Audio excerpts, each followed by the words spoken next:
on the 20th of August 1890, somebody was born that would eventually change the face of horror, gothic, science fiction and fantasy literature forever. Howard Philip Lovecraft was brought into the world.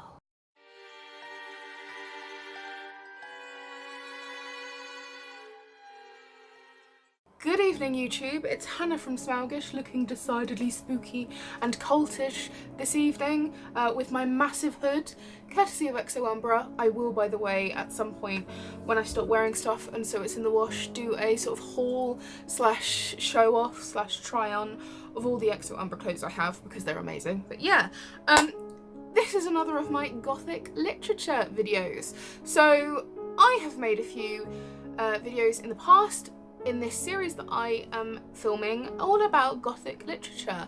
I'm going to be doing a master's degree on the subject starting in September, and today I thought I would talk about a somewhat controversial figure, but undoubtedly one of my favourites and probably one of the most important and influential writers, certainly on the fiction and film and video games and everything that came in the 20th and 21st centuries, and that is H.P.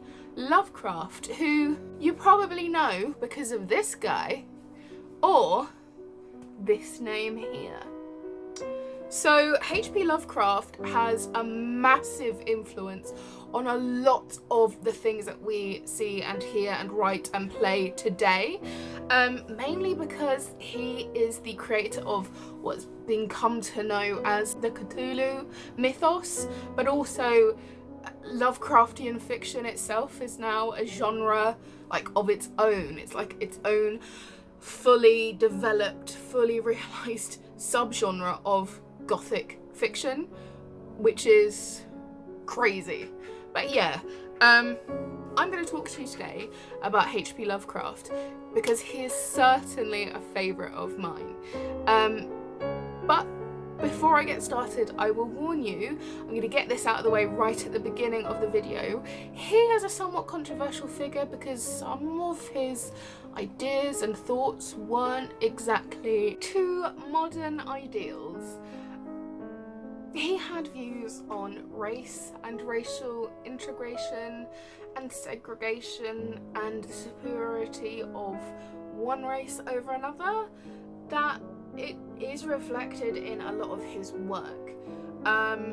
So it's another one of those authors that was very much of his era and of a particular subsect of society that as modern consumers of that literature we have to just bear that in mind. So a little bit about Howard Philip Lovecraft. He was born on the 20th of August 1890 in Providence, Rhode Island, and that kind of has a lasting effect because a lot of his literature of all types is based in and around New England or has a connection to New England in some way. Things like Arkham, Miskatonic University, Innsmouth, these places are all within New England somewhere, and they are some of the scenes of his most famous works, and he kind of wrote everything from weird fiction to horror fiction to gothic fiction to science fiction to fantasy fiction and something that has been coined cosmic horror, because a lot of the horror of his writing does come from the idea that there are these extraterrestrial beings that have some kind of effect and control over Earth and its inhabitants. Rather sadly, his work only really came to prominence after he died. He died on the 15th of March in 1937 of cancer of the small intestine, and he lived the remainder, like the last parts of his life, in constant pain, and he was malnourished because of the nature of his cancer, and he lived in abject poverty for most of the last of his life because he didn't sell things. He wrote a few and was published in a few pulp magazines, but he didn't really sell much of his actual work until after he died. And I think that's really sad, considering how important and influential a writer he is today. Interestingly, a lot of people, there's a lot of rumour and intrigue about his personal life. When he was 8 years old, he was really interested in the sciences and would read as much as he could, and he read a book on human anatomy in his family library, basically taught himself about the birds and the bees, and from that point on became virtually uninterested in the whole thing. So even when he got married, his wife said that he was okay, but she had to instigate things, and then they were eventually separated from circumstance, and they came to an amicable divorce, so he didn't have any children or anything like that. And through most of his childhood and adolescence, he suffered from ill physical and mental health, including a condition known as chorea, which was or chorea, but I think it's chorea, which is a involuntary spasms and physical jerking and paralysis and things like that, but also what he called nervous episodes, which would be like depressive episodes these days, and nervous breakdowns, which he was hospitalized for or kept off school for long periods of time during his childhood and adolescence. And moving on to his work, this idea of mental health and sanity and insanity and things beyond human comprehension, that's a big theme in a lot of his works. So, I showed you this little dude. This, my friends, is Dread Cthulhu, Lord Cthulhu, who is in Willia sleeping.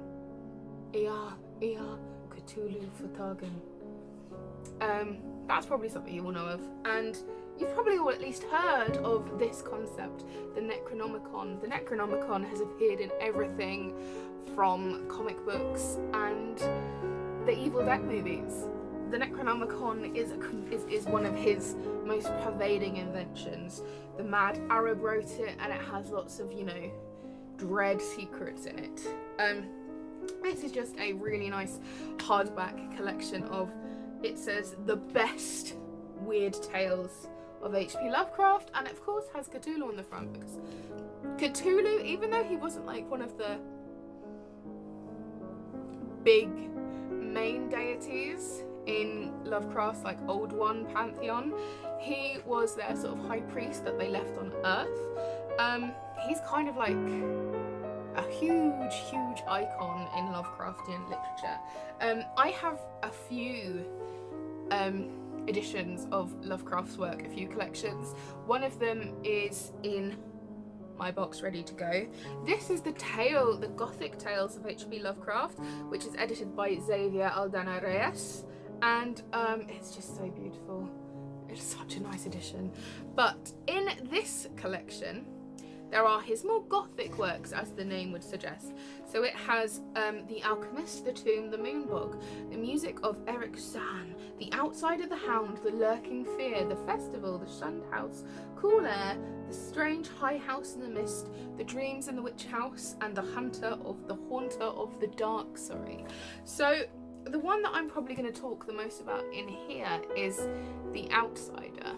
So The Outsider is also found in the Oxford Book of Gothic Tales, and it's a really important work of Gothic short fiction.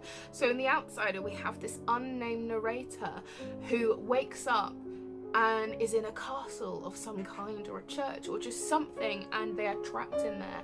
As far as I'm aware, they have always been trapped in there, and so they struggle to escape, and they climb to the very top of this massive tower and eventually break through to find that they are at ground level of a strange world. And they hear music, so they go towards a sort of castle house, and there are lots of people inside having a party, and as soon as the narrator bursts into the room, everybody starts to flee in terror. And then the narrator sees this horrible, shapeless, oozing monster and approaches it. And I'm not going to tell you any more, because if I tell you about the denouement, it will absolutely spoil it. But it's such just an interesting piece of like one-off fiction, because it's vaguely connected to a lot of his Cthulhu mythos and a lot of his other works, but it's also kind of standalone. And I just think it's such an interesting piece of Gothic fiction that ties in his interests with the interests and the tropes and wider themes of the Gothic as a whole. So let's move on to this one then, shall we? What's in the Necronomicon? It's okay, we're good. Let's see, in the Necronomicon, it has, oh, this is cool, it has a map of Miskatonic there. I'd never even noticed that. So, it has an awful lot in here. But it has, I'm going to pick out a few key ones, I think. Dagon, the Statement of Randolph Carter, The Doom That Came to Sarnath, which is one of his fantasy works. Herbert West, Reanimator. Now, if you've seen the film Reanimator, that's what it's based on, and it's the story of a sort of first university student, medical student, and then Dr. Herbert West, who is obsessed with the idea of reanimating the dead, and it doesn't go how he would have planned it to go, and it's really good. It's funny as well, so I would really recommend you read it. The Rats in the Walls is horrific but great, so read it. It's got The Outsider in as well. The Colour Out of Space is really strange. It's one of his cosmic horror sort of blends of science fiction and horror, and it's about a meteorite that hits in the land of a farmer and his family, and at first it seems great. It seems the effect of the strange, oddly coloured, like the colour is indescribable. They can't describe the colour of this meteorite.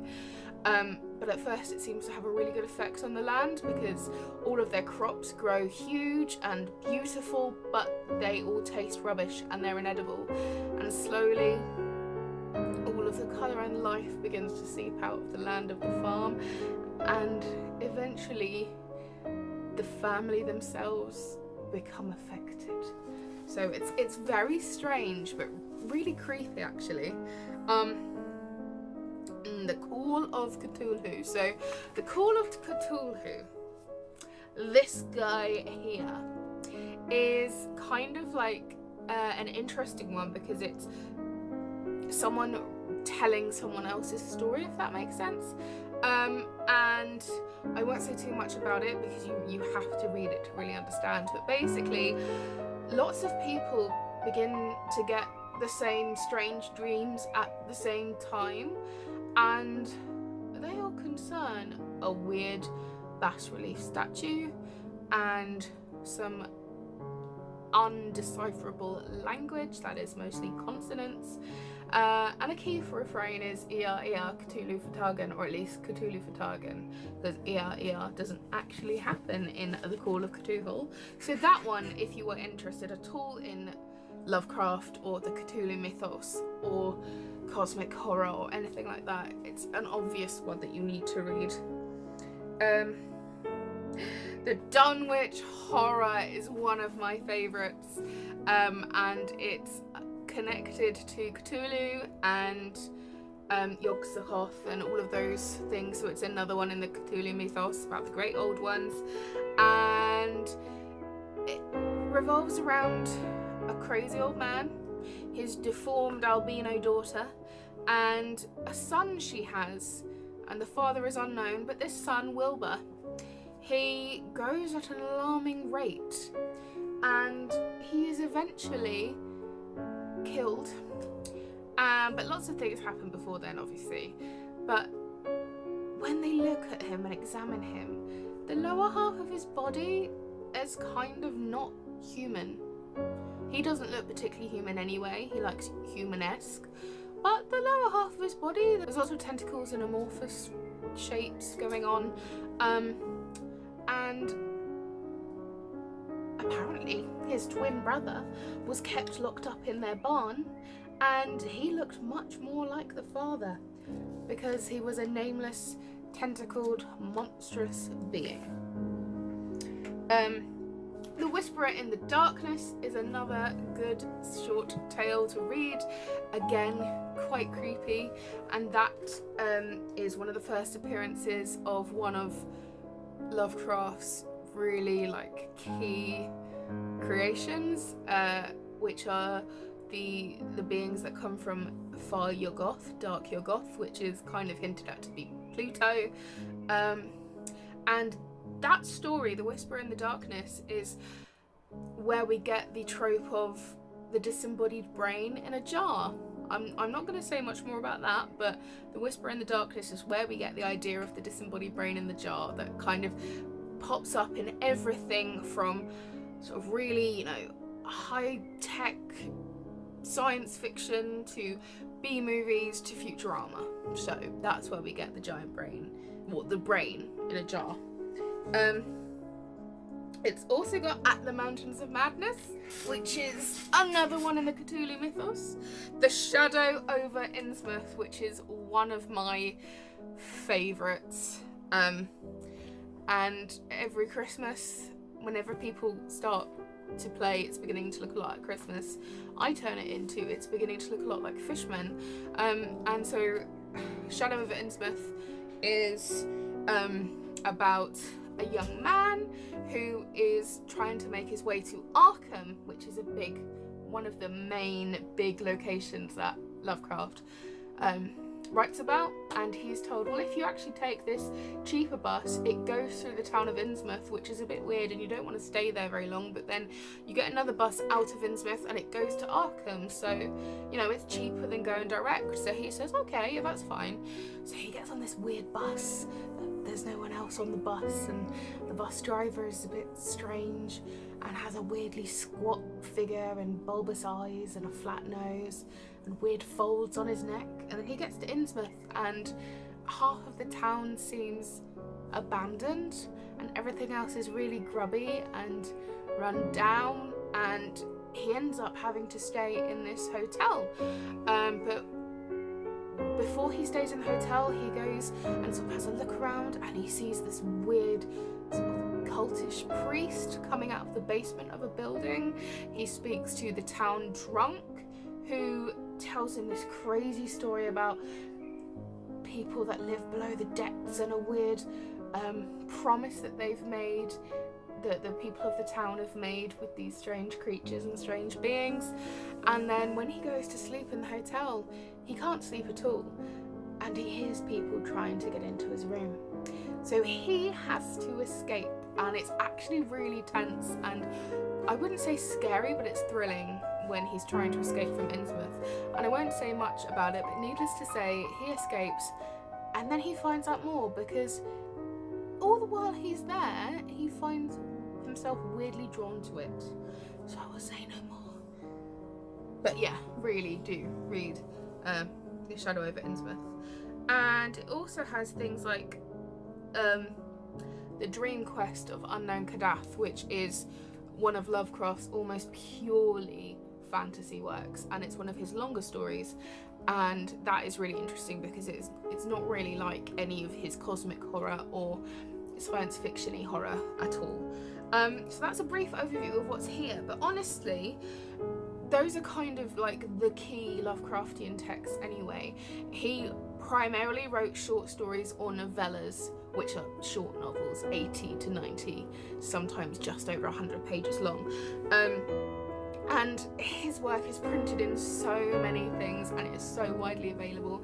If you are a fan of anything to do with space, or you like The Evil Dead with the Necronomicon, or you just like really weird, kind of mind-boggling stories, then you really need to give Lovecraft a chance. His writing is really florid and descriptive and beautiful. I remember when I was about 12 or 13, the first time I sat down to try and read some Lovecraft, I had a collection. Penguin do 3 collections, I believe. One is titled The Dream Quest of Unknown Kadath and is about his more like fantasy stories. One is Dream in the Witch House, which is the one that I had as a 12-13-year-old, and the other one is The Call of Cthulhu, and that's the one that I've read recently and I'm going to be taking with me to uni.